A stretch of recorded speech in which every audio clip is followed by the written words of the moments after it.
My guest today is Deacon Steve Nguyen. He's a deacon in Archdiocese of Kansas City. Steve and I are going to be discussing the diaconate today. Steve, welcome to the show. Oh, thank you, Jeff. Glad to be here. Yeah. Well, it's great to have you, and I'm excited to learn about the diaconate and what it takes to become a deacon and what deacons do. So we're going to talk about that today. Oh, Steve, what inspired you to become a deacon? yeah. Well, Jeff, the journey, at least my journey of becoming a deacon is I would have to say it's really a God-led. If you asked me that question about 10, 20 years ago, I would have just laughed and said, no, there's no way I'm going to be a permanent deacon. Mm-hmm. But by that grace there, I think there's a lot of opportunity in my life that God had nudged me to become a deacon. And then there's also some example deacon that I've seen that kind of touched my heart, that kind of called me and tugged me more into that direction. So I just happened to be one day when it just nudged me so hard that I just have to find out more about it, and that's how I got involved, and the rest is history. So, Steve, what are the requirements to become a deacon? Yeah. So before I get too far into that, there's really if I can just step back and give a little context to that. So there's really two different type of deacon, if you will. There's a transitional deacon, and then there's a permanent deacon. So transitional deacons are most of them are seminarians that are on their way to being ordained as a priest. Whereas permanent deacon, like myself here and others, this is as far as we go. We are called to be permanent deacon. We are not called to be ordained to go further into the priesthood. Now, in different dioceses, they have different steps to go to be able to become a deacon. But generally, the process to go through a deacon to the diaconate is that if one is interested in that, there is usually an application process that a man will fill out and submit to their diocese to be reviewed and accepted.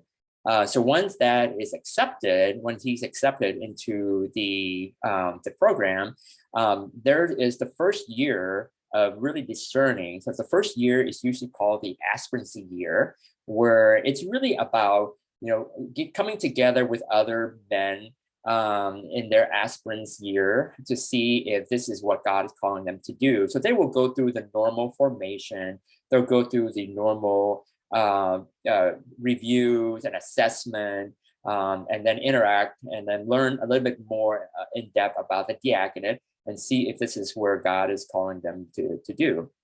And then once you go through that first year, then you become a candidate. So that candidacy is getting into more of the formation years of it, and that usually about 4 years, at least in the Diocese of Kansas City, Kansas, we have a 4 years program for the candidates to be able to go through their formation. And again, during this time, a lot more of studies, a lot more of looking into what the diaconate spirituality would be like on their life and what it is to be a deacon.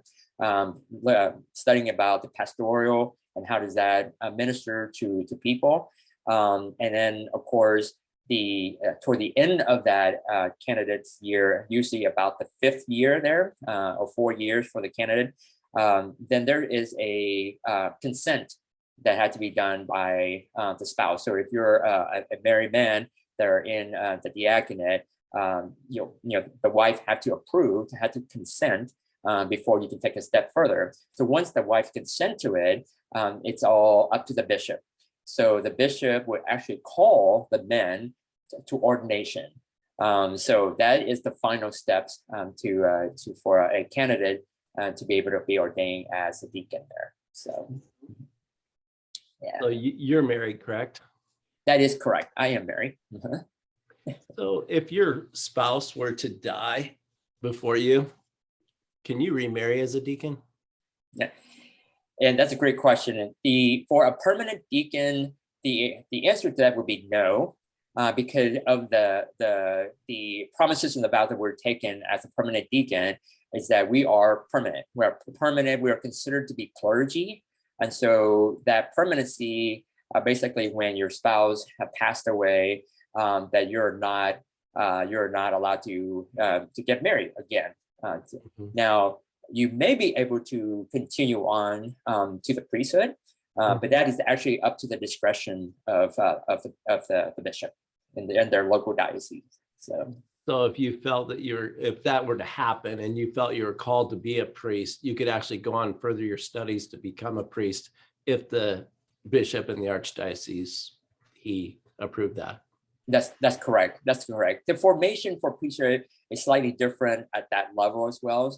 Whereas for us, it's a lot of pastoral, but then for priests, it's theological as well. So they go further in depth into some of that. So, Can you have a job and be a deacon as well, Steve? Yes. So that's a great question because I've been asked before, where people see me as a deacon at the parish or at a diocesan function. And a lot of people assume that this is what I do and that I'm getting paid to do this. Whereas I can tell you the payment, the reward is the eternal heaven. So, but for a permanent deacon here, we do have jobs. For me, myself, I do have a regular 9 to 5 work that I attend as well. And in addition to that, I also take on the diaconate roles and responsibilities as well. And Jeff, the reason for that, and that's a great question, because the reason for that is very important to the diaconate spirituality. By ordination, by the grace of ordination, we are configured to the heart of Christ. In fact, to the heart of Christ, the servant. So in that fashion, Jesus' ministry is actually out into the world. And so as deacon, we are conformed to Christ, the servant's heart, to go out into the world. So it is really almost expected that we should be out in the world. We should be working in the world to evangelize, to bring others closer to Christ. So you can say that we have one foot in both worlds, right? So we are a clergy living in a lay life. Basically, is how I see it. So, what are some examples of what deacons do in the diocese? Yeah. So in the diocese here, for the role of the deacon, or the ministry of the deacon, we are at the ordination.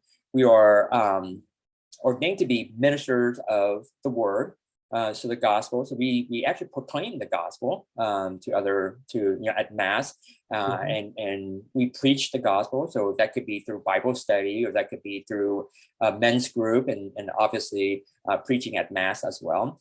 And we teach the gospel in various ways as well. So we are considered minister of the word. So that's part of our ministry. The other side of it is that we're also the ministers of the sacraments, particularly at the altar, serving at the altar.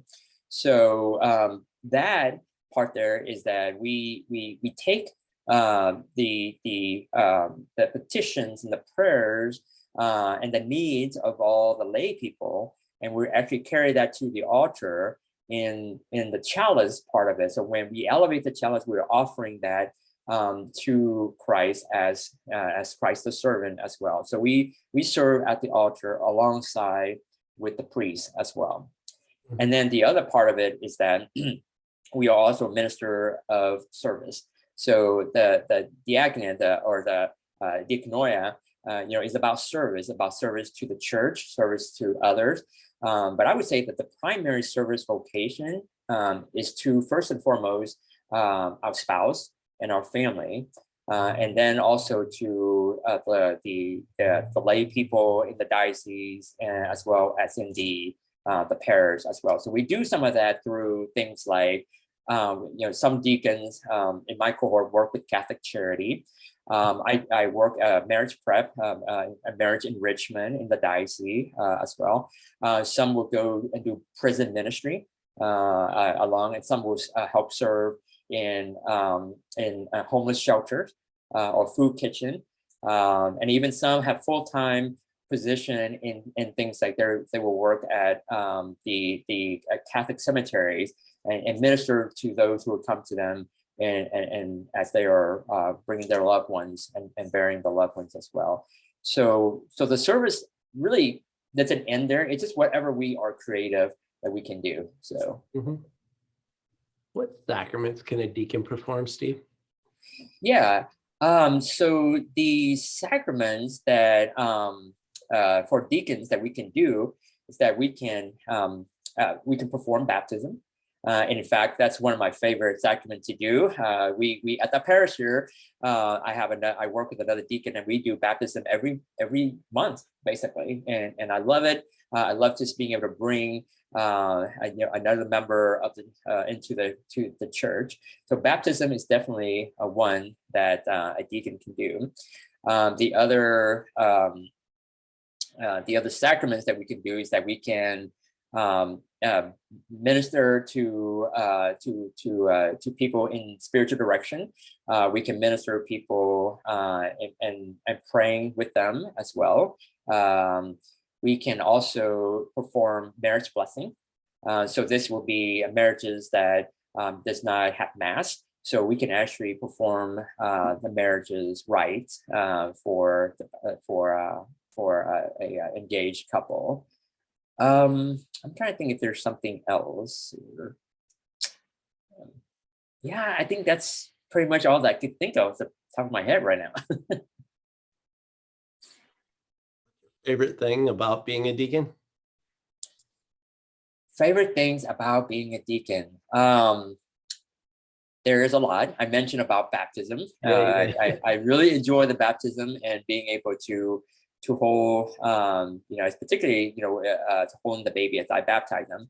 I also really enjoy sitting down and walking the spiritual journey with someone and through spiritual direction or through spiritual conversation. In fact, there was a gentleman not too long ago that I have been, he has cancer. So the doctor gave him 6 months to live. And he asked me to be his mentor, spiritual guide until the very end. I said, sure. But I didn't realize that it was a 2-year process. For some reason, he kept getting healthier and healthier. And I thought, wow, this is pretty amazing. But eventually I've gotten to know him that 2 years and just being able to walk that journey at the very end of it. So baptism at the very beginning was great. And then I see at the very end as well are two of the things that I really, really enjoy a lot. Now, of course, I also enjoy talking with men in men's group, men's retreat, and also enjoy visiting with them and talking with them in their spiritual life and how men could be more active in the church through their vocation as manhood and through their role as father and husband as well. So, yeah. I noticed that you're wearing clerics. Do all deacons have to wear clerics? Oh, yeah, great question. Yes. So in our diocese here, the formal diaconate wear is this. So I have the gray shirt here with the collar and then with the black vest as well. But in other dioceses, it depends on the bishop. They do not have to wear the cleric as well. I know in the Diocese of Denver, they actually wear all black. So a lot of times they're mistaken to be priests. But they do have, yes, exactly. But they do have a little pin, like I have right here, the diaconate pin, to let people know that they are a deacon, or they usually have like a pendle that they wear at the diaconate as well. And then a deacon, like I know Deacon Harold up in Portland, he wear regular clothes, with just a vest and a tie as his cleric. Yeah. What else would you like to share with the regular Catholic guys out there, Steve? Well, let me see. I would say that when I felt that God's calling me to be a deacon, the three top excuses that I would give is that I don't have time. I'm not holy enough. This is for somebody else. or I'm not good enough. I'm not called. I'm not good enough to be that. Well, God doesn't call good men or great men to be diaconate. He called men so that he can make them great. So it's funny because in my cohort we have various background. We have doctors and lawyers and businessmen. Myself, an IT guy. We have regular businessmen as well. But there's one thing that we all have in common is that we want to serve the church. We want to serve the church and to others, and that burning desire helped me to understand that the best way that I could do that is through the diaconate. So I would say that, if somebody out there feel call or feel a call, I would encourage them to give God a chance and explore the possibility, because God, his plan is always better than our plans.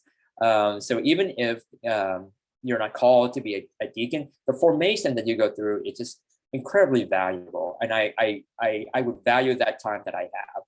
So I hope that, that helps anyone who are thinking about maybe being a deacon.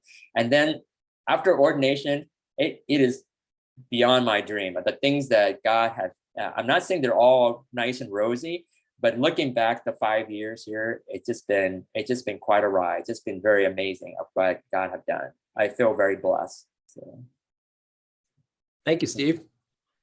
Jeff, thank you very much for having me. So. Oh, you're welcome. God bless. God bless you. Bye-bye.